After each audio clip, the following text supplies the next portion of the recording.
porque essa conversa de transformação digital que a gente teve, que a gente vem tendo, era muito como o futuro vai ser.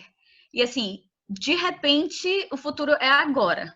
Então, as pessoas estão trabalhando de casa, as pessoas estão usando novas ferramentas de comunicação, estão fazendo acompanhamento de indicadores de forma diferente de uma hora para outra. Então, assim, é muito interessante conseguir perceber também a diferença de maturidade entre as organizações. As organizações que já estavam no processo de transformação de cultura para viver esse momento num futuro um pouco mais distante, e as empresas que realmente sempre tiveram muita resistência. Não, esse negócio de um monte de post-it na parede é moda, agilidade é coisa de designer, enfim.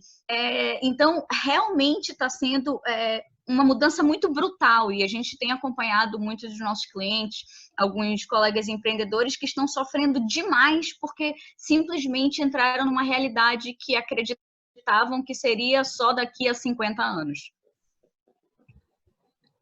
Eu gostei. Eu acho que as provocações geraram alguns movimentos por aqui que particularmente me deixam muito feliz. Eu vou tentar trazer outras coisas para que a gente pense em conjunto de repente. A gente está falando no cenário de comando e controle, onde a perspectiva de produtividade está diretamente ligada a ter pessoas por perto para me gerar a falsa sensação que talvez eu possa controlar essas pessoas e isso me mostre. Eu me sinto confortável para dizer se sim, há trabalho ou não há trabalho. Em paralelo a tudo isso, dentro de cenários de comando e controle, é muito comum a gente ver que as pessoas elas não amadurecem porque elas não são colocadas à prova, muitas vezes, de situação que força essas pessoas a ter resiliência. Eu acho que é algo que a gente vai precisar bastante também ao longo desse processo que nós estamos vivendo hoje. Como é que vocês veem o estado das organizações nestes dias de hoje, entendendo que boa parte dos seus colaboradores não amadureceram e eles se preocuparam apenas a trabalhar com eficiência e pouco com eficácia, e agora a gente precisa que essas pessoas amadureçam da noite para o dia. Como é que vocês enxergam isso aí? Esse é um amadurecimento que o próprio empreendedor precisa passar. Eu estava lendo um artigo da McKinsey que falava alguns tópicos, assim, alguns pontos, e exatamente assim, como que o líder está preparado para isso. Por outro lado, tem o outro lado da moeda. Será que as casas, já que a gente está falando especificamente de home office, mas todo esse movimento não se resume a home office, será que as casas estão preparadas para isso? Qual é a qualidade da internet? Que tipo de cadeira que aquele colaborador vai ficar sentado, já que ele vai passar o dia inteiro sentado lá? Será que vai ficar no quarto do filho, assim como está o Daniel nesse momento? Então, tem essas outras questões que impactam, sim, a produtividade. E é interessante... E se não tem como a gente já... Diga. Não, a minha internet engasgou agora, inclusive. Desculpa, Luciana. Pode concluir. Não, segue, pode seguir. Não, o que eu ia comentar sobre essa questão de produtividade, ela é muito interessante. Por quê? Porque no ambiente corporativo as empresas acabam pensando em redundâncias, e pensam em geradores, pensam em outros links de internet. Em casa é voo solo. Então, por exemplo, hoje de manhã eu tinha uma reunião às 8h30 da manhã e no tempo chuvoso em Manaus começou a faltar luz no meu bairro. E não tinha internet em casa. Então, conectar pelo 3G ou então dizer assim, ó, cara, vamos remarcar a reunião. Então, são fatores que são estritamente pessoais, que começam a afetar a produtividade, e aí isso é interessante, né? E aí o mais legal que eu acabo percebendo é que a gente percebe que por trás de cargos, por trás de executivos, de pessoas que estão em ambiente de trabalho, nós temos seres humanos. Seres humanos que têm dificuldades de infraestrutura, de pessoas que não têm internet em casa, de pessoas que sentam no quarto de brincar dos filhos para fazer reunião. Então, são seres humanos. Né? Então, isso é legal porque acaba tirando aquela máscara do tipo, no trabalho eu sou uma pessoa, em casa eu sou outra. Sou só um agora. O Daniel, que está no ambiente corporativo, é o mesmo que reúne com um monte de pinturas atrás. Bem bonitas, por sinal. Parabéns para seus filhos. Obrigado. Eu também acho lindas, Rebeca. A Larissa fez uma contribuição aqui no chat. Ela botou assim: vejo que a pandemia do novo coronavírus ajudou a expor as empresas que já vivem essa transformação. A parte boa disso tudo é que as outras, que ainda não iniciaram esse processo, poderão perceber que toda essa transformação é menos dolorosa do que imaginavam. É interessante, por exemplo, quando a gente fala de recrutamento e seleção. Assim, a gente já vinha passando por esse processo de usar ferramentas de avaliação à distância, testes psicológicos à distância, e a gente estava nesse caminho. E, de repente, esse é o único caminho nesse momento. Então, acelerou o processo para quem já estava no caminho, mas quem ainda não estava no caminho, agora é simplesmente muito assustado. Eu não sei se é menos dolorosa, né, mas é uma dor que todas vão ter que sentir. É tipo vacina, injeção, dói, mas todo mundo vai ter que passar. Agora já não tem muita opção, já não é muita escolha. Será que eu vou passar por essa transformação digital? Será que eu tenho que fazer isso? Não, não tem mais esse será, né? É obrigatório. Exato. Ou você faz, ou você faz. E o caminho é assim, vai doer. Te prepara que vai doer, mas é pro teu bem. Exatamente. Isso mesmo, isso mesmo. Eu acho que uma das maiores oportunidades que se gera agora, não só para as próprias organizações, mas para nós, enquanto seres humanos também, é uma oportunidade de investir abundantemente em capacitação, em educação. Oi, alguém falou? Não, né? Acho que a internet da Lu está um pouco oscilante, aí o áudio dela está instável, e aí o áudio dela fica cortado um pouco de vez em quando. Sem problemas. Então, só para concluir, eu acho que a gente tem uma grande oportunidade de passar a investir agora em capacitação, tentar buscar conhecimento, tentar buscar conteúdo para que a gente consiga enriquecer as nossas vidas, as nossas jornadas, uma vez que estando em casa a gente poupa um bom tempo durante o dia, uma vez que a gente não precisa se submeter a trânsito, a gente consegue ficar um pouco mais focado e aí a gente termina começando a imaginar como é que possamos criar um pouco mais de, como é que podemos criar um pouco mais de disciplina para poder fazer com que a nossa jornada dentro de casa seja uma jornada um tanto quanto mais proveitosa. Então, é interessante o Diego falar que em casa fica mais focado. Começou a fazer uma pesquisa um pouco empírica, mas a gente vai estruturar isso e vai pedir para todo mundo responder home office. Então, algumas pessoas realmente se sentem muito mais produtivas e muito mais focadas, mas para outras isso é um grande desafio. Não conseguiram estabelecer uma rotina, não conseguiram ainda chegar a esse foco. Então, isso também é uma variável que está dentro dessa equação. A Ieda botou uma pergunta que eu acho que é muito válida justamente nesse tópico. Ela botou: oi, turma boa. Ok, não estávamos prontos e agora a equipe ou parte dela está em home office. E agora? Como manter a motivação? Como tornar o time jogando na mesma direção sem interação pessoal e diária? Legal, boa pergunta, Ieda. Eu acredito o seguinte, ninguém estava preparado, boa parte das organizações estavam preparadas, pelo menos as que estão ao meu redor hoje, não consigo enxergar que muitas delas estavam já prontas para passar por tudo isso.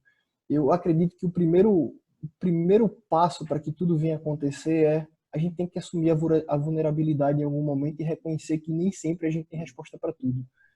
E eu acho que uma palavra altamente importante nesse momento é da autogestão da organização e deixar claro para todos que sim, nós iremos aprender, iremos passar em conjunto por tudo isso, mas que a gente entende quais são as dificuldades enquanto organização e que nós vamos estar à disposição para poder apoiar todos os colaboradores ao longo de toda essa jornada. E é evidentemente que todo mundo em conjunto passa a aprender quais são as melhores ferramentas que existem hoje no mercado que conseguem nos suportar ao longo de todo esse processo. Eu vou trazer um exemplo. Aqui dentro da organização a qual eu trabalho hoje, nós sempre utilizamos Hangout ao longo de toda essa jornada ou nos habituamos a utilizar o WhatsApp em boa parte do tempo. Em 2 dias, a gente basicamente aprendeu que existe uma ferramenta chamada Slack, que é muito próxima do Mirk, que eu acho que está todo mundo presente aqui, ou chegou a utilizar em algum momento na sua vida. Do Mirk, o Diego. O time entregou a idade completamente na idade. E essa ferramenta consegue se integrar, por exemplo, ao Trello, que já consegue se fazer uma comunicação visual com um Kanban lá dentro, que consegue se integrar também a toda a plataforma do G Suite, que já é completamente utilizada por boa parte das organizações que existem hoje. Então a gente começa a criar um poder de adaptação um tanto quanto maior para permitir com que a comunicação ela flua da melhor maneira possível. E evidentemente que em paralelo a tudo isso, nós podemos ainda continuar utilizando os mesmos mecanismos de comunicação das organizações, que são os grupos de e-mail, para que a gente consiga fazer com que informações consigam ser difundidas de maneira um pouco mais concretas e adequadas. Olha, o Diego já está mais familiarizado com essas ferramentas, mas Ieda, nós da Singularity não usávamos essas ferramentas. Então, assim, de repente a gente descobriu que tem uma série de ferramentas que pode facilitar muito essa comunicação. A nossa estratégia é começar a testar e ver qual que funciona melhor. Se é o Slack, se como? Travou um pouco. O Daniel só concordou. O Daniel e o Diego só concordaram contigo, é só isso. Então, eu acho que assim, uma das estratégias é realmente ir testando ferramentas e ver qual que funciona, qual que fica mais confortável para fazer esse acompanhamento.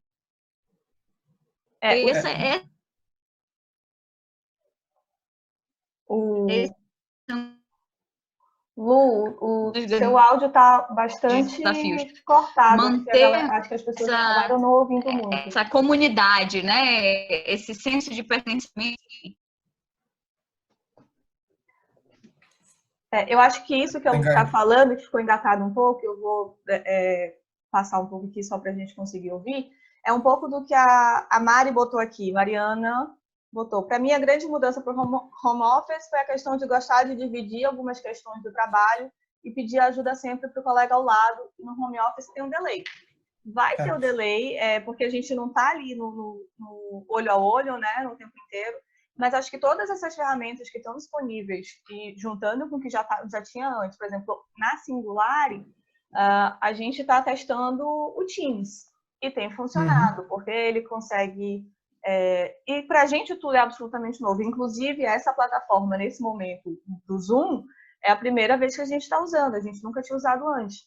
Mas a gente vai trabalhando essas plataformas. A gente tem utilizado o Teams, o WhatsApp segue sendo utilizado também. O Teams, eu imagino que o Slack ainda não abri, mas ele pelo menos ajuda o que a gente tem usado, o grande foco é conseguir pelo menos segmentar as ideias. Porque no WhatsApp, num grupo, você acaba ficando com várias conversas cruzadas ali, né? Então, pelo menos ali você consegue segmentar. Ok, aqui a gente vai falar sobre pesquisa de clima, aqui a gente vai falar sobre recrutamento e seleção. Então, você cria canais ali que facilitam, né? Isso que é interessante, que à medida que você começa a entender as necessidades, você começa a ver novas ferramentas que suportam. Então, não vai ter uma ferramenta que resolve tudo. Sim. Então, você vai ter uma ferramenta que substitui o WhatsApp para fazer segmentação como o Slack. E aí você percebe que precisa fazer reuniões frequentes. Aí você vai usar, por exemplo, o Google Meet. Aí você precisa fazer live, você conecta com o Zoom. E aí o interessante é que você começa a montar um novo ambiente de interação. Então, a gente acaba se acostumando com o modelo, entre aspas, tradicional de interação, que é o de sentar do lado, de almoçar juntos, mas, na realidade, agora a gente começa a desenvolver novas formas de comunicação, novos pontos de contato, e hoje, na nossa dinâmica de trabalho, com o time que eu estou envolvido, a gente trabalha com Slack, com WhatsApp, com e-mail. A dificuldade agora é conseguir gerenciar os vários canais. Então, a gente tem procurado dizer assim, temas relacionados a isso aqui, foca no Slack. Precisa fazer todo mundo, então vamos para um Hangout. E assim, tem funcionado muito bem. Hoje à tarde tivemos, por exemplo, uma reunião com 30 pessoas e a coisa flui muito bem, com muita interação, com muita brincadeira, com muito resultado. Então, são novas formas da gente conseguir entender a produção e ver o trabalho, né, no dia a dia. E é interessante que você falou de Google Meet, essa interação, ela extrapola até a interação profissional. Hoje, Sim. Durante o dia, a gente teve 2 sessões pré-agendadas de Hangout da família. Então, toda a família se conectou. E é interessante ver isso, assim, né? É uma forma de, ok, já que não consegue estar todo mundo junto, vamos aqui até para cada um se ajudar no seu isolamento. Mas é entender que existe uma nova realidade. E é usar as ferramentas que estão disponíveis, porque são muitas. Por exemplo, hoje a nossa live a gente tinha realmente pensado em fazer pelo Crowdcast, que também funciona com esse intuito, mas a gente teve problemas técnicos lá, mudamos para o Zoom. É o que você falou, entender que tem várias ferramentas, tentar e ver qual que melhor funciona para a necessidade de cada um. O pessoal está botando várias dicas aqui no chat, só para comentar aqui. Ó, já falaram do ClickUp, que é o Trello mais Slack, é excelente para gerenciar projetos. Trello, Slack, Zoom, Teams, Meet. Acho que esses foram os mais comentados até o momento. E eu estava falando ainda agora, Rebeca, de que todo mundo vai ter que se adaptar. Então, exemplo, minha avó com 92 anos, ela faz hangout agora com a família para poder interagir. Tá todo mundo na sua casa e ela entra por hangout. Exatamente. Uma coisa que é interessante nessa linha de ambiente remoto, de home office, é que a gente acaba percebendo e trazendo à tona também algumas vulnerabilidades de segurança da informação. A exemplo, nem sempre a pessoa está trabalhando em casa com o computador do trabalho. Então, será que esse computador tem antivírus? Será que aquele computador está suscetível a vazamento de informações? Será que aquela Wi-Fi tem as proteções necessárias na casa da pessoa para que aquela rede não seja invadida e sejam roubados projetos que estão na sua máquina? Então, é interessante também essa perspectiva de mudança, porque ela acaba trazendo para a nossa vida pessoal algo que até então estava restrito no ambiente corporativo. Não sei como que a Luciana e o Diego veem o tema. Eu acho que tudo aconteceu de maneira... A gente está travando um pouco. Um dos problemas do home office brasileiro. Pois é, acho que a gente está vivendo essa sobrecarga, exatamente. Um dos você falou,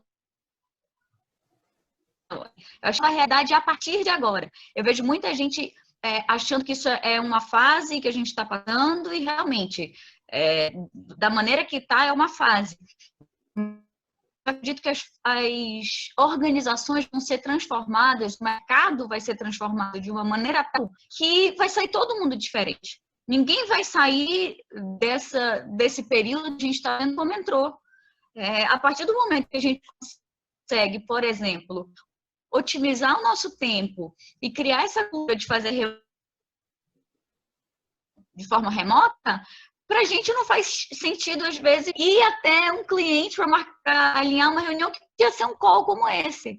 Então, assim, isso possivelmente vai mudar a nossa realidade lá para frente. A Mari fez uma pergunta que eu acho que passou batido aqui, que é a questão do feedback. Como o feedback é assim? Eu estou olhando no olho do Diego aqui, eu estou olhando no olho da Rebeca, Mariana, bastante abraço, um abraço. Isso pode acontecer, esses encontros de tempos em tempos, mas essa é a nova realidade. Então, assim, feedbacks por aqui também. Exato. Exatamente. Alô? Eu acho que o feedback é algo tanto quanto pessoal. Vocês estão conseguindo me ouvir bem? Eu vou só parar o vídeo da Luciana rapidinho para ver se melhora um pouco o áudio dela. Isso, que aí não degrada a banda. Pronto, melhorou? Foi isso que eu quis dizer, Daniel. Foi isso que eu quis dizer. Eu acho que eu li teu pensamento, Rebeca. É isso aí. Eu tô recebendo mensagem aqui que o meu áudio está muito ruim. Já melhorou agora? Médio. Então eu vou ficar mais calma.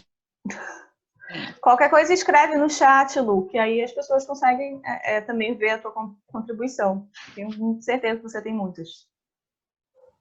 Eu particularmente, sobre o tema de feedback, acredito que feedback é algo que nós ainda não conseguimos inserir dentro da nossa cultura de forma que a gente ainda consiga trabalhar com ele de maneira madura o suficiente com as pessoas do nosso lado. Eu acho que a gente ainda estava aprendendo a lidar com a cultura de feedback, especificamente aqui no Brasil, onde a gente geralmente não é muito resiliente, não tem muita maturidade para dar e receber feedback. E dentro dessa perspectiva de trabalho ainda, eu acho que a gente está discutindo algo que a gente ainda nem amadureceu no final das contas. Então, eu acredito que qualquer mecanismo que nós possamos utilizar hoje para que a comunicação possa ser estabelecida de forma com que não gere ruídos ou a gente não consiga prejudicar o desempenho de um grupo como um todo, ela é extremamente válida. Eu acho que é inevitável que a gente tenha que se acostumar a utilizar ferramentas como essa para trocar informações, por mais que a gente não consiga sentir o clima, o ambiente. o qual foi criado para que o feedback seja passado, e muitos costumam dizer que feedback é algo que a gente de fato tem que criar um ambiente propício para poder se dar e para poder se receber, que exige de muita empatia, exige de muito controle emocional naquele momento, e a gente passa a tentar entender que as pessoas que estão nos vendo do outro lado, no final das contas, precisam daquelas informações para poderem pensar e passar por um processo de melhoria contínua, e que a gente também consiga utilizar desse mecanismo para tentar empatizar um pouco mais com as pessoas que receberão esses feedbacks, independente delas estarem dos nossos lados ou não. Eu acho que Perfeito. é algo que não é opcional nesse momento, a gente não tem as respostas de como é que a gente vai passar por isso neste momento agora, mas acredito que uma rede de contatos como essa, de pessoas que se estabelecem nesse momento agora, consigam contribuir com lições aprendidas para que a gente receba insights e consiga passar por momentos como esse de maneira um tanto quanto mais suave. Eu gostei muito da tua ponderação, Diego, de que a questão de feedback, ela talvez não esteja tão relacionada com o meio ou com o canal que a gente está utilizando, mas o quanto o ambiente, a cultura brasileira sente a vontade de estabelecer, seja no ao vivo ou no digital. Então, o problema talvez não seja o fato de estarmos de home office e a dificuldade de dar um feedback, porque o que a gente acaba percebendo nas empresas, muitas das vezes, é que a pessoa no face-to-face tem dificuldade De toda de dar um forma. report sobre produtividade, sobre postura, sobre desempenho, e aí agora está caindo na conta do home office, né? Do tipo, eu não consigo dar feedback porque eu estou distante, isso não é legal fazer digitalmente. Só que, na realidade, o cara não fazia isso no escritório, olhando Nem no... no tete a tete. A Lu comentou, você falou nessa questão justamente de cultura, né, brasileira e outras, que na empresa que ela trabalhava na Holanda, tinha placas na parede. Aqui praticamos feedback sincero, não leve para o lado pessoal.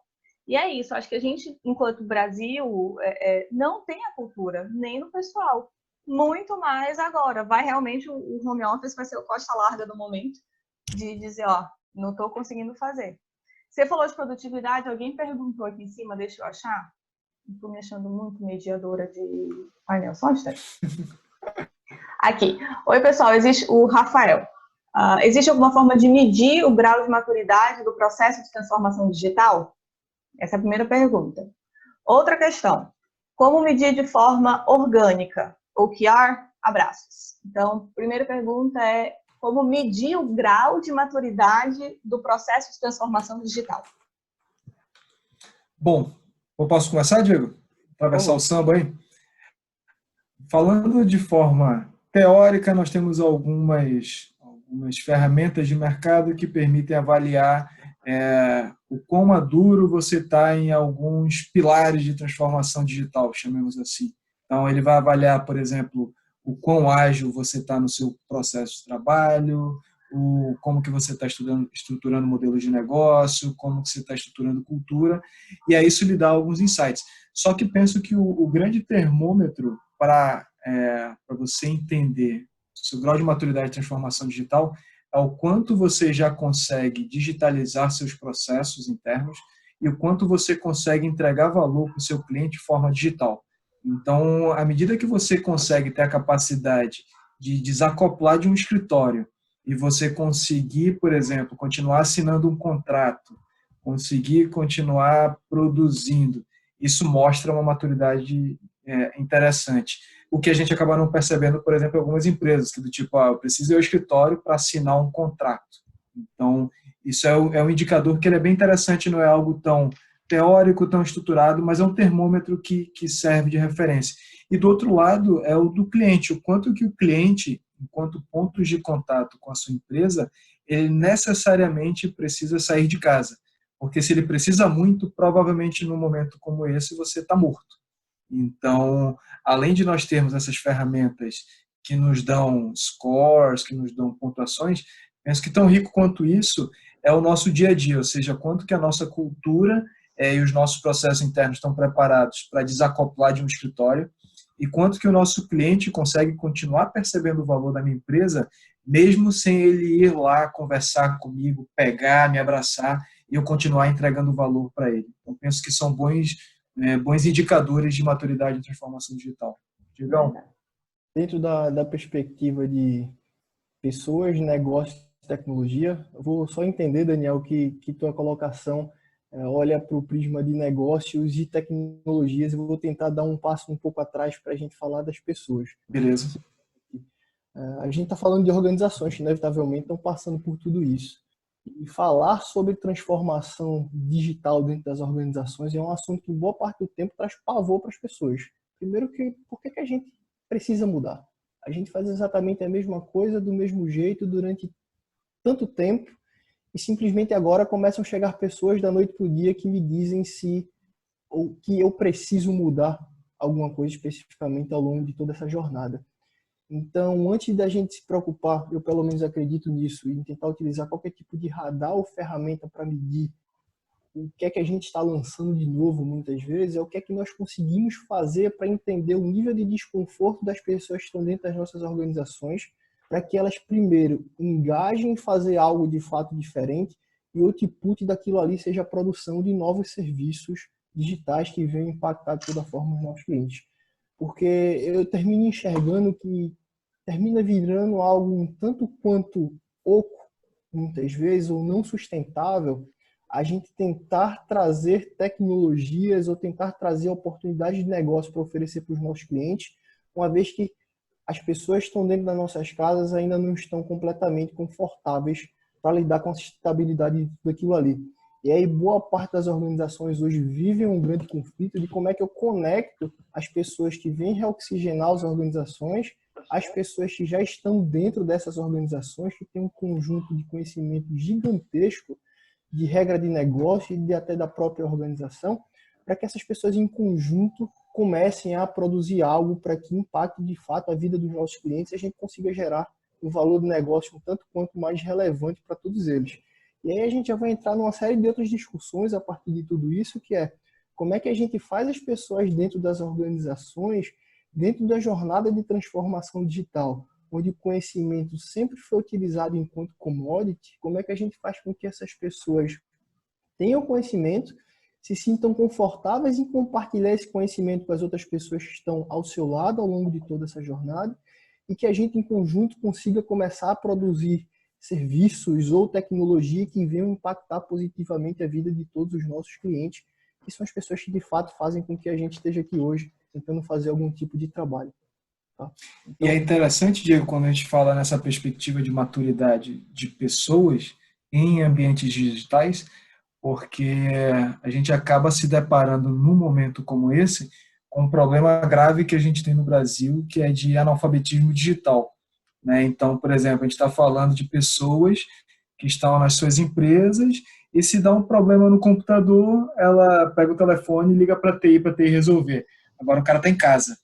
Então, como que eu vou configurar uma impressora? Como que eu vou resolver um problema da Wi-Fi? Então, isso é o exemplo mais básico. Mas quando a gente fala de cultura digital, será da mesma forma que os gestores, será que estão preparados para isso? Será que as pessoas estão preparadas para uma cultura digital em que ela vai estar em casa, tendo liberdade, tendo autonomia e ainda tendo o senso crítico de manter o foco para entregar resultado? Então, é interessante olhar nessa perspectiva de pessoas, que ela traz um fiozinho que é de o quanto as pessoas também estão maduras para performar em um ambiente digital. Eu acho que, juntando em todos esses teus que você comentou, tem também a questão da ansiedade de conseguir gerenciar tudo isso. Todas esses pratos que vão aparecer agora, porque está em casa, por exemplo, a Luciana fez essa enquete empírica no grupo da Singulário, de como que cada uma estava se sentindo em relação à produtividade. Ela está on fire, gerando conteúdo com muita lista de o que quer fazer. Algumas estão um pouco mais. Eu estou ansiosa, semi-desesperada, porque eu tenho um pequeno ser humano de 1 ano e 4 meses aqui também para gerenciar, além de dar conta disso. Então, não é ainda uma criança que eu consigo botar ali para conseguir fazer a coisa sozinha, que vai se brincar sozinha. E os projetos que estão rolando, porque não pararam, então eu tenho entregas para fazer, não conseguir gerenciar tudo isso realmente gera alguma ansiedade. Então, você ainda tem que lidar com tudo isso, né? Com essa ansiedade, com esse sentimento, com o nervoso. Acho que pede um pouco de tolerância também, paciência por parte das organizações, de entender esse novo cenário no sentido, no campo de sentimentos que isso vai gerar para os colaboradores e de buscar dar algum apoio para eles nesse tópico de conversar, de explicar, de entender também que eventuais falhas vão acontecer, eventuais atrasos vão acontecer e faz parte desse processo. Porque assim como é uma adaptação para a organização, também é uma adaptação para o colaborador. Tem gente que nunca trabalhou de casa, eu trabalhava eventualmente, mas tem gente que nunca fez isso. E agora está tendo que lidar com isso. E assim, se para mim, que já fazia isso, gera certa angústia, ansiedade, eu imagino para quem nunca fez. E esse suporte emocional, chamemos assim, que a empresa deve dar ao colaborador, ela é super importante. Porque nesse momento todo mundo acaba reconhecendo a sua falibilidade. A gente, no ambiente normal, a gente se isola de casa e consegue produzir. A gente se isola do trabalho e consegue ser super mãe, super pai. Nesse momento, está tudo junto e misturado. Então, você tem, como você falou, o prato das entregas, você tem as crianças, você tem casa, e é humanamente impossível você ser um super-homem em todos. Então, eventualmente, vão ter falhas. Eventualmente, as crianças vão assistir televisão o dia todo. Eventualmente, você vai ter que remarcar call. Eventualmente, o almoço vai atrasar e vamos para frente.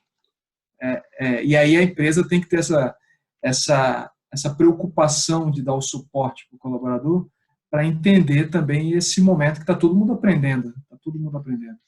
A Lu comentou aqui justamente da importância da segurança psicológica e conseguir dialogar, que a gente comentou mais cedo, até no mesmo tópico da questão do feedback, de ter segurança psicológica suficiente para o colaborador dizer, olha, eu estou aqui, mas eu não estou conseguindo saber fazer. Por favor, me ajuda. Como é que eu faço isso? Exato. E a empresa não julgar e sim dar suporte.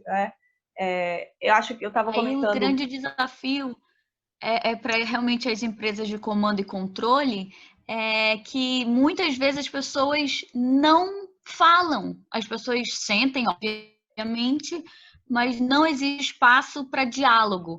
E a distância é possível de perder colaboradores, desse colaborador se distanciar da cultura, enfim. Então, esse é um risco. Mas eu falei outra coisa lá em cima, Rebeca. Estou com medo da internet cair. Segura. Cadê? Mas está ótimo até agora. Agora esse foi o melhor áudio dos últimos tempos. Não, muito alinhado com o que a Larissa falou, a gente também tem conseguido ver nesse momento as empresas que já têm essa cultura de conhecimento. As empresas que já estimulam as equipes a aprender, a estudar, a ir atrás de conteúdo, e como que essas empresas têm saído na frente, pelo menos no sentido de inovação, criatividade, pensar alternativas. Enquanto muitas outras empresas que o conhecimento não circula, estão sentindo muito mais insegurança nesse momento, porque quem toma decisão são 3, 4, 5, 10 pessoas, e isso não é distribuído por vários motivos, mas um deles é porque o conhecimento não circula dentro da empresa. Vou tentar, eu não sei, eu queria tentar fazer um experimento aqui, assumindo que a gente não, de fato, não sabe de tudo para o momento que nós estamos vivendo hoje. Definitivamente. Tem 28 pessoas exatamente conectadas conosco agora e suspeito que devam ter algum gestor, algum gerente ou pessoas que têm muito conhecimento para contribuir conosco. Eu vou tentar jogar uma provocação. Se tiver algum gestor, por favor, eu peço que se habilite também a contribuir conosco. A Rebeca pode abrir o áudio da pessoa. Em boa parte das organizações de comando e controle, assim como a Luciana tem trazido, o conhecimento não trafega, o conhecimento não circula porque existem poucos lugares ao sol, existem poucos lugares a serem ocupados, e aí ao invés de a gente trabalhar com autonomia, a gente termina preferindo a heteronomia. A gente utiliza muita informação a privilégio próprio e termina restringindo que uma série de pessoas avancem com seus conhecimentos nas suas jornadas. Em boa parte das organizações também estão passando por processos de transformação digital. A média gestão termina sendo, em boa parte dos casos, o grande problema para não permitir com que as organizações avancem, os colaboradores se empoderem, ganhem conhecimento, colaborem, tenham mais autonomia e avancem. Pelo menos é um pouco do que eu tenho visto, um pouco do que eu tenho estudado. Não necessariamente espero que todos vocês concordem com isso. Mas a pergunta e a provocação que eu queria trazer para vocês é: qual que passa a ser o papel do gestor de time, de projetos, ou ao longo de toda essa jornada, uma vez com que as pessoas que necessariamente ele deveria controlar já não estão mais ao redor dele ao longo de toda essa jornada? Vamos ver se alguém se gestor habilita. pode se habilite aqui no chat, que aí eu libero o áudio aqui para comentar. Se alguém quiser responder, fica à vontade, por favor. Vamos começar essa interação. Lembrando novamente que é a primeira vez que eu uso essa ferramenta, então um pouquinho de paciência. Tá todo mundo aprendendo a trabalhar home office. Tá, né? todo mundo. Tá E demais. quem quer falar e está com vergonha, fica à vontade. Assume que a gente está numa mesa de bar digital. Ives, quer falar? Então, peraí, deixa eu tirar o áudio aqui. Deixa eu botar o áudio. Oi, Ives. tudo bem? Tudo. Desculpa que eu estou na cozinha e ouvindo vocês, mas enfim. Tudo certo. Eu acho que o papel do gestor nesse momento é tanto de avaliar em que momento está a pessoa que trabalha com ele, ver quem já é sênior, quem está no momento de desenvolvimento e quem está no comecinho, dando as ferramentas necessárias, jogando desafios, até para o desenvolvimento dele, mesmo que de longe, né? Eu acho que o papel do gestor nesse momento online é mais ou menos esse, provocar reuniões com equipe online para ver como é que está o projeto, verificar o desenvolvimento de cada um e ajudar naquilo que precisa, enfim, mesmo que de longe. Perfeito. Obrigada, Ives. Olha, obrigada. Eu gosto que uma pessoa já sabe mexer com o negócio, que ela já sumiu aqui da minha tela, tá certo. Vamos Gente, ver. tem uma pergunta lá em cima do Rafael. Qual?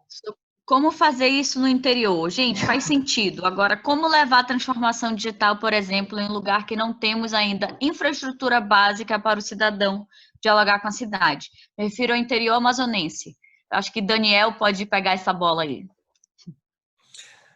Nós temos um bom desafio nesse caso, porque um dos pontos que nós falamos foi sobre infraestrutura, né? Então, a gente fala de interior, em especial do Amazonas, nós sabemos das dificuldades que nós temos tanto de infraestrutura elétrica quanto de infraestrutura de telecomunicações.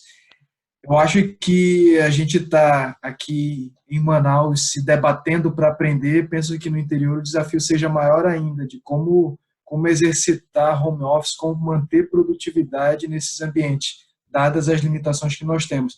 E é interessante porque isso traz à tona um problema estrutural que o Brasil tem, em que, historicamente, tem um termo que ele é muito legal, que é de um general do Exército, que ele diz que o Brasil vive um tratado de Tordesilhas digital. Então, ele diz que exatamente onde tem o recorte do tratado de Tordesilhas, 1.500 e bolinha, é exatamente o mesmo recorte em que do lado esquerdo da linha não tem internet. E aí isso é muito crítico, porque a gente está falando de um bem que não é mais um bem de luxo, mas é um artigo de infraestrutura.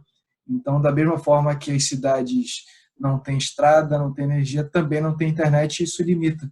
Então, penso que para o interior isso se agrava, isso só evidencia para o poder público a necessidade, não só para o poder público, mas para a iniciativa privada também, da necessidade de nós termos investimentos massivos, não só para o interior do Amazonas, mas aí falando de Amazônia Ocidental, e aí o lado de cá do Tratado de Tordesilhas. Então, é um grande desafio, Luciana, que temos no interior do estado.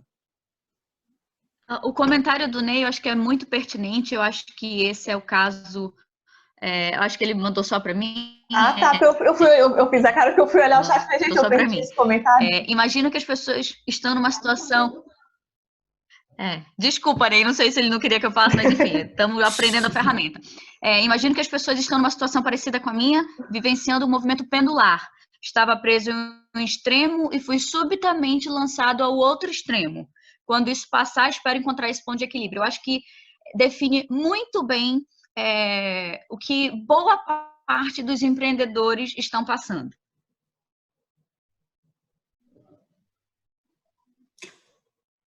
Minha internet ficou instável. Eu achei que eu fiquei com medo se tinha acabado o comentário ou se foi a falha da internet. Eu também. Então, nesse movimento pendular que estava em um extremo, agora foi jogado para o outro extremo. E onde está o ponto de equilíbrio? Eu acho que o ponto de equilíbrio a gente vai encontrar no caminho. Acho que essa tua dor é a dor de muitos empreendedores que ainda não estavam se preparando para esse momento de transformação digital e foram empurrados para isso. E esse é um grande desafio, de realmente conseguir estabelecer novas práticas de gestão, usar novas ferramentas, mudar o mindset, mudar inclusive produtos e serviços, porque essa é a nova realidade. Eu acho que mais do que nunca, desculpa, gente, a questão colaborativa vai se tornar fundamental. Não só colaborativa no sentido de relacionamento da equipe, mas o quanto eu colaboro com o meu cliente e vice-versa, o quanto eu colaboro com os fornecedores que eu tinha. Tá todo mundo caminhando para um novo cenário, de certa forma. Alguns talvez já estivessem um pouco mais lá na frente, e a participação e a colaboração deles vai ser ajudar quem estava mais lá atrás e não sabe bem qual é esse caminho. Eu acho que é um exercício muito grande de colaboração e de empatia. E acho que essa junção é que vai conseguir fazer todo mundo chegar em algum lugar relativamente seguro. Isso é legal, Rebeca, porque quando a Luciana fala de ponto de equilíbrio e aí que as empresas vão buscar, que o empreendedor, eu até estendo essa preocupação para todos nós, né, de qual que é o nosso ponto de equilíbrio. Sim. Porque isso tudo acaba gerando uma ansiedade muito grande. Exemplo, será que eu sou bom o suficiente para aprender a mexer no Slack? Será que eu sou bom o suficiente? Será que eu sei tudo o suficiente dentro do que minha carreira exige? E aí, na realidade, o ponto é a gente entender que nós estamos cada vez mais no ambiente colaborativo, como você falou, em que a gente tem a possibilidade, a oportunidade de conectar com pessoas que podem nos ajudar, né? Então, a gente conseguir entender que, ok, eu não sei mexer muito bem no Slack, mas tem alguém no meu time que pode me ajudar. Como que ele pode contribuir? Como que eu consigo somar e aí a gente conseguir avançar? Mas isso é fundamental, conseguir dentro de cada um de nós achar esse ponto de equilíbrio até para reduzir essa ansiedade e essa pressão interna que nós acabamos fazendo sobre a gente. Começar um Learning Mosaic, tudo de novo, para ver como é que estão aí nossos conhecimentos, né? Eu acho que dentro da perspectiva do movimento pendular, ninguém vai chegar ao final de toda essa jornada como começou. A gente vai ter que ter aprendido alguma coisa ao final de tudo isso, tá? E aí o que pelo menos tenta me trazer um pouco de conforto nesse momento é que eu acho que em busca de um futuro confortável, muitos empreendedores ou grandes organizações estavam tentando buscar por modelos pré-moldados de transformação digital, que é algo que a gente não sabe, que a gente sabe que não tem fórmula mágica, que não tem receita de bolo, para tentar muitas vezes lhe trazer uma satisfação que se está tentando fazer algo que de fato é novo, mas é mais do mesmo, só travestido de alguma outra coisa. Isso o mercado de consultoria terminou vendendo muito nos últimos tempos, e que agora a gente de fato vai tentar passar a enxergar um pouco mais onde é que estão as nossas dores e o que é que termina nos atendendo ao longo de toda essa jornada. O que eu espero de fato é que ao final dela, quando a gente tenha passado por tudo isso, as pessoas que conseguiram encontrar os seus pontos de equilíbrio, assim como as organizações também, elas não queiram cair no erro de tentar voltar para o que era antes de todo esse momento, porque eu acho que isso vai ser um caminho absolutamente sem volta. Fica aqui o nosso apelo. Por favor. Enquanto seres humanos, eu acredito que em boa parte do tempo, quando a gente passa por um grande processo de aprendizado e a gente chega ao final dele, muitas das pessoas tendem a relaxar e tendem a voltar para o standard, né? Que é aquilo que a gente se acostumou a fazer em grande parte do tempo, aquilo que nós fomos doutrinados a fazer. E aí eu acho que, inevitavelmente, nesse momento, o mercado vai cobrar uma conta altíssima e boa parte dos modelos de negócio tendem a ser disruptados. E alguns profissionais, inevitavelmente, tendem a ficar para trás, caso venham fazer com que movimentos como esse voltem a acontecer. Isso é interessante, Diego, porque as empresas que, porventura, queiram voltar para a mentalidade anterior, elas naturalmente serão engolidas. Por quê? Porque as pessoas que consomem esse serviço, elas não são as mesmas.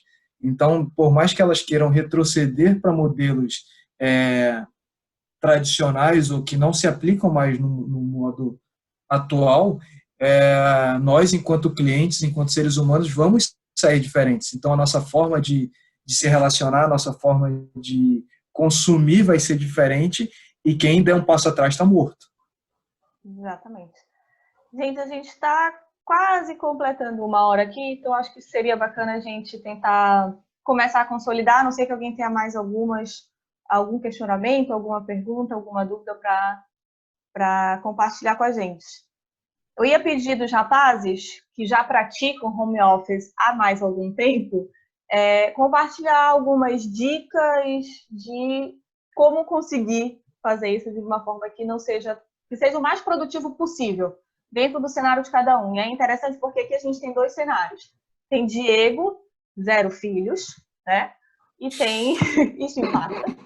E tem Daniel, 3 filhos aí. Então, como que a gente de um extremo ao outro. Exatamente. Então, como que a gente consegue compartilhar essas dicas de home office, e isso é um pedido meu, realmente, para ser o mais produtivo possível? Começa aí, Diego, que eu quero aprender contigo.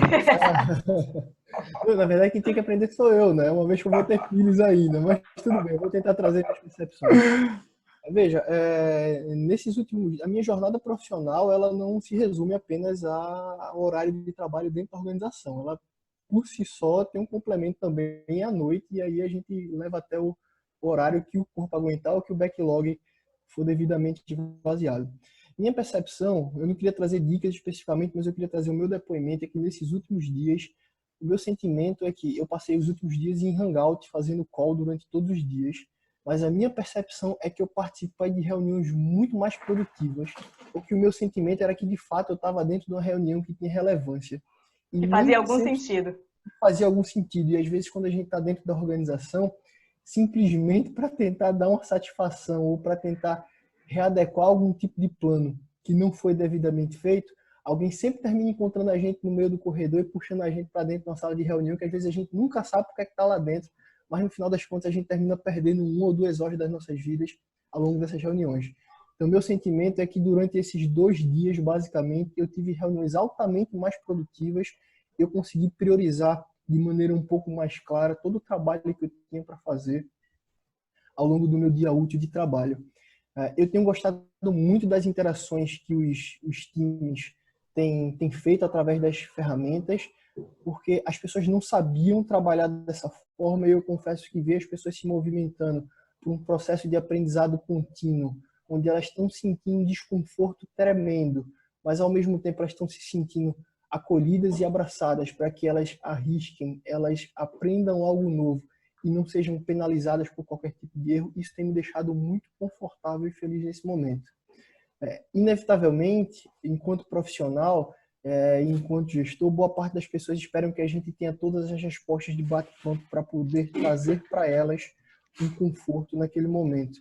E aí, o que eu tenho para falar é que eu não tenho todas as respostas para poder trazer, para que traga esse dia altamente confortável para todo mundo.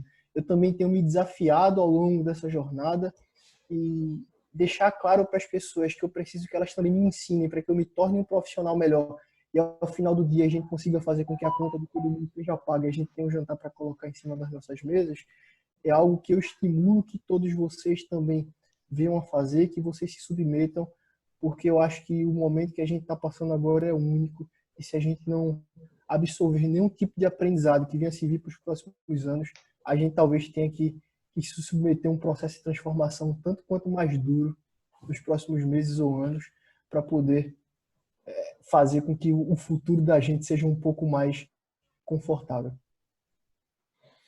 Tem várias mães falando do desafio, é novidade para nós e é novidade para as crianças. Exatamente. Então, é uma adaptação dos 2 lados. Então, fazer a criança entender que não é férias. O meu filho fala, mas você está em casa, você não pode brincar? E aí, assim, uma das recomendações é também ter um cantinho específico, isso ajuda a criança a entender, ok, nesse canto é o lugar de trabalho, ainda que esteja em casa. Então, essa é uma das minhas estratégias. Mas estamos todos em processo de adaptação. No meu caso, com 3, definitivamente não tem receita pronta, não tem. cada dia é uma descoberta, mas, assim como o Diego, tem sido muito rica essa experiência de home office, pela produtividade, né? A gente percebe não só que a gente faz parte de reuniões que são necessárias, mas que as pessoas tendem a ser muito mais objetivas e pragmáticas nas reuniões, ou seja, aquele tempo que se perde normalmente de reuniões presenciais, ou falando do Big Brother, ou falando do Flamengo, ou seja lá do que for, nada contra o Big Brother, mas eu não tenho percebido isso. Então, tem sido reuniões em que há um ambiente leve, há diversão, mas está todo mundo querendo acabar porque tem outra call, tem coisas para fazer, tem almoço para terminar, então está todo mundo muito objetivo. Então, isso tem sido muito rico. Eu acho que o senso de urgência está mais aguçado, né? Exato, e aí o exato. foco fica muito maior de, ok, a gente está com um problema, a gente precisa resolver, como é que a gente vai fazer isso e vamos focar as energias para isso. Acho que isso tem ajudado, né? A gente fala muito na escola de líderes, quem já participou por aí, do senso de urgência. E a gente está vivendo hoje esse senso de urgência na pele, que realmente dá aquele nó um pouco na boca do estômago de, ok, como é que as coisas vão ser daqui para frente? Como é que vai ser essa nova realidade? Então a gente se aguça muito mais. E uma coisa que eu tenho aplicado, só para fechar aqui, para tentar me manter produtivo e ao longo do dia, é conseguir, cada dia que passa, evoluir a capacidade de se adaptar. Ou seja, conseguir trocar de boné muito rápido. Ou seja, eu saí de uma call tensa, com decisões, trocou, aí eu sento do lado do filho para brincar, para falar de Pokémon, e termina fazer almoço, lavar louça, e termina de lavar louça, volta para call, reuniões, resultado. Então, essa habilidade da gente se adaptar, né, da gente conseguir se perceber em vários papéis e conseguir trocá-los de forma muito rápida, sem necessariamente ter um slot de trabalho em que 8 às 17 eu estou no trabalho, mas em 1 hora eu estou no trabalho, em 15 minutos eu estou brincando, em 15 minutos eu estou cozinhando, depois estou trabalhando de novo. Então, isso tem sido muito importante, essa habilidade de se adaptar ao longo do dia. E, inevitavelmente, o menino entra correndo durante a call, falando que achou um Pokémon diferente no meio da call, e aí vira graça. A gente precisa também, às vezes, de um toque de leveza, né, para tirar a tensão que estamos vivendo nesse processo. Alguém comentou agora, esse senso de urgência tem nos desafiado a adiantar muitos projetos que em condições normais não seriam feitos tão rápidos. Definitivamente. Acho que esse é o tom que todas as empresas estão tomando a partir de agora. A urgência de, ok, a gente precisa rever nossos processos, rever nossos serviços, e é assim que vai ser pelos próximos tempos, até que a gente consiga chegar em algum lugar de tal possível estabilidade. Bom, rapazes, mais alguma contribuição? Lu? Eu tô aqui, eu tô ouvindo. Queres complementar com alguma coisa? Olha, a Ieda tá falando que temos que fazer outras lives. Essa é a ideia. A gente quer trocar ideia, trocar experiência, é um processo de aprendizado para todos nós. Alguns estão um pouco mais à frente, outros ainda estão buscando, né, se encontrar, e a gente vai aprendendo junto. Também achei uma delícia. Obrigada, meninos, por terem aceito o convite. E eu topo, Ieda, fazer mais vezes. Vamos. Se vocês tiverem sugestão de temas, do que especificamente mais seria legal tratar, manda para a gente, quem tem, né, os contatos das nossas redes sociais, do nosso próprio contato, só mandar que a gente fica à disposição, estamos aqui para isso. Cada um já está montando o seu cenário com seus devidos recursos para conseguir fazer isso. Muito obrigada pela participação de todos. Antes de fechar, Rebeca, antes de fechar, eu acho que, assim, independente da estratégia digital, enfim, acho que é importante nesse momento montar um comitê de crise dentro de cada uma das organizações para planejar os cenários, para ter ações imediatas, para ter ações de contingência. Então, acho que isso, nesse momento, é fundamental, com pessoas estratégicas dentro da organização, com times multidisciplinares, porque o tipo de crise que nós estamos vivendo hoje não é uma crise que chegou pronta, ela vai se agravando e nós não sabemos de que tamanho ela vai ficar. Então, a nossa recomendação é realmente montar esse comitê de crise para que a gente vá se preparando durante o caminho, né? Com o barco em movimento. Lu, vou tentar botar o teu vídeo de novo aí, só para você dar tchau para todo mundo ver você. Vamos ver se vai. Ó, pronto, Luciana entre nós de novo. Pronto, gente, muito obrigada pela participação. A gente encerra essa live por aqui e conforme nós formos fazendo outras, a gente vai comunicando. Então, fiquem atentos ao nosso Instagram, LinkedIn, a gente vai comunicando. Gente, muito obrigada e até a próxima. Lavem as mãos de 2 em 2 horas, né? Fiquem em casa. Obrigada. Álcool gel. Álcool em gel. Isso aí. Tchau, gente. Isolamento. Tchau, pessoal. Boa noite. Obrigado pela Boa participação. noite. Boa noite. Beijos a todos. Abraço. Tchau.